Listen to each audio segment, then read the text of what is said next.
Kung mahilig ka nga magkape at pumunta ng mga coffee shop ay siguradong magugustuhan mo ang dessert na ito.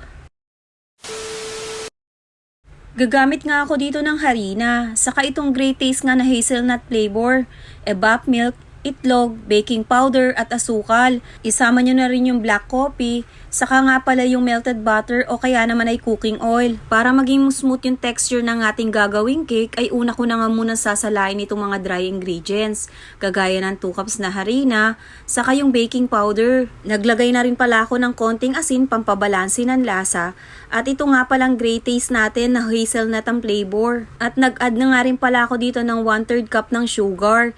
Then hahalu-haluin ko lang ito hanggang sa mamix ng maayos. Kung mapapansin nyo ay may marshmallow nga yung ating great taste na hazelnut flavor. Sinama ko na din yan. Pag nagawa nga pala ako ng malaking puto ay egg whites lang yung nilalagay ko.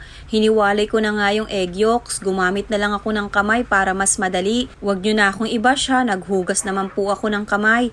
At yung namang mga egg yolks ay tatabi ko lang yan at magagamit ko pa yan sa susunod kong lulutuin. Bali 3 nga palang itlog itong ginamit ko. Dahil ready na nga lahat yung ating mga wet ingredients ay inuna ko na nga nilagay itong sanglata ng evap milk. Kung wala kang evap milk, kahit yung fresh milk ay pwede rin. Saka ko naman nilagay yung egg white, saka nga pula itong 1/4 cup nga pala ng oil. Cooking oil nga pala itong ginamit ko. Kung may melted butter ka ay pwede rin. Saka ko naman ito hahaluin ng wire whisk. Dahan-dahan nga lang ako sa una sa paghahalo kasi baka matapon. Pag okay na yung consistency niya ay pwede na nga natin ito isalin sa ating paglalagyan.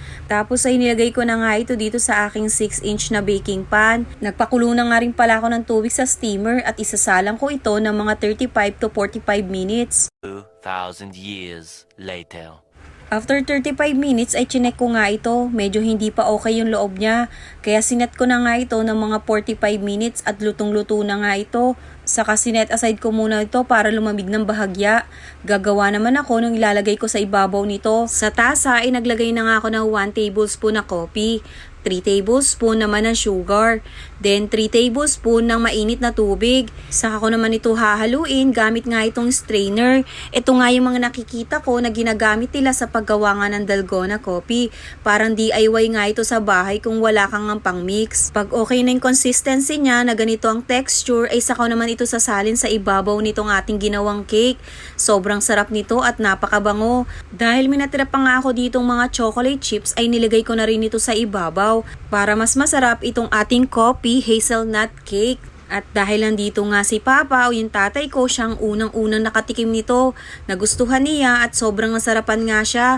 Tamang-tama daw pa merienda at pang-agahan kinabukasan. Tingnan nyo naman yung texture niyan. Siguradong napakayami at napakasarap nito. Hindi ka mauumay at kakaiba yung flavor niya. Kaya ano pang inaantay mo? Gumawa ka na din. Yun lang.